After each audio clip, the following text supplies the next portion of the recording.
Assalamualaikum warahmatullahi wabarakatuh. Perkenalkan, nama saya Priska Paputungan dengan NIM 1314211035. Di sini saya akan menjelaskan materi mengenai administrasi pembangunan dalam bidang pendidikan. Yang pertama, pengertian administrasi pembangunan. Seluruh usaha yang dilakukan oleh suatu masyarakat untuk memperbaiki tata kehidupannya sebagai suatu bangsa dalam berbagai aspek kehidupan bangsa tersebut dalam rangka usaha pencapaian tujuan yang telah ditentukan.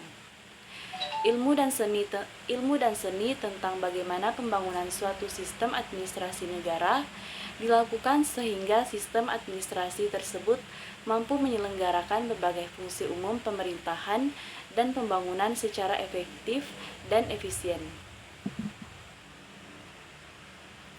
Selanjutnya, peran administrasi pembangunan dalam dunia pendidikan.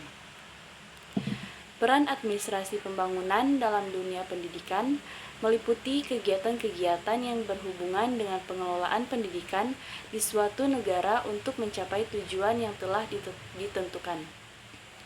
Administrasi pendidikan adalah proses keseluruhan kegiatan bersama dalam bidang pendidikan yang meliputi perencanaan, pengorganisasian, pengarahan, pelaporan, pengkoordinasian, pengawasan dan pembiayaan dengan menggunakan atau memanfaatkan fasilitas yang tersedia, baik personil, material, maupun spiritual, untuk mencapai tujuan pendidikan secara efektif dan efisien.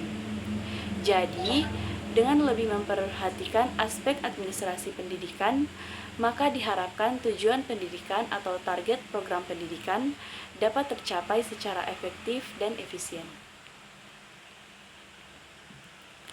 Dalam administrasi pendidikan terkandung unsur-unsur yaitu sebagai berikut. Yang pertama, tujuan yang akan dicapai. Yang kedua, adanya proses kegiatan bersama. Yang ketiga, adanya pemanfaatan sumber daya. Yang keempat, adanya kegiatan perencanaan, pengorganisasian, penggerakan, pengawasan terhadap sumber daya yang ada. Dengan melihat kepada unsur-unsur pokok dalam administrasi seperti telah dikemukakan terdahulu, jelas bahwa bidang-bidang yang tercakup di dalam proses kegiatan administrasi pendidikan itu luas. Administrasi sekolah juga mencakup usaha untuk melakukan manajemen administrasi meliputi berbagai hal yaitu antara lain yang pertama administrasi kurikulum, yang kedua administrasi pegawai, yang ketiga administrasi keuangan, dan yang keempat administrasi kemuridan.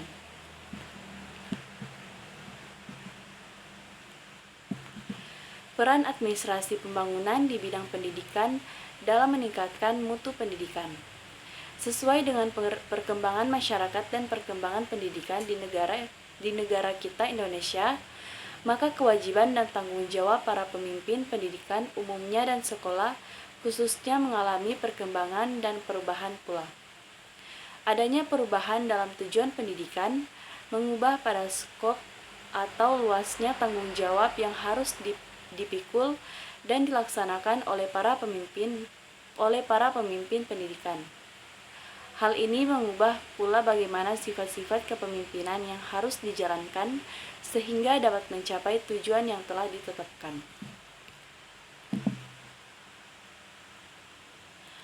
Ada bermacam-macam kesempatan yang digunakan untuk mengikutsertakan guru-guru dalam kegiatan-kegiatan sekolah seperti dalam mengembangkan filsafat pendidikan. Pendidikan ialah ilmu, seni, teknik, dan juga filsafat, semuanya menjadi satu. Filsafat pendidikan ialah penerapan filsafat pada penelitian masalah-masalah pendidikan. Mengembangkan filsafat pendidikan berarti bahwa dalam setiap langkah kegiatan mendidik selalu berusaha hendak menjawab apakah yang sedang kita lakukan, bagaimana kita melakukannya, apa sebab kita melakukannya, dan apakah kita melakukannya.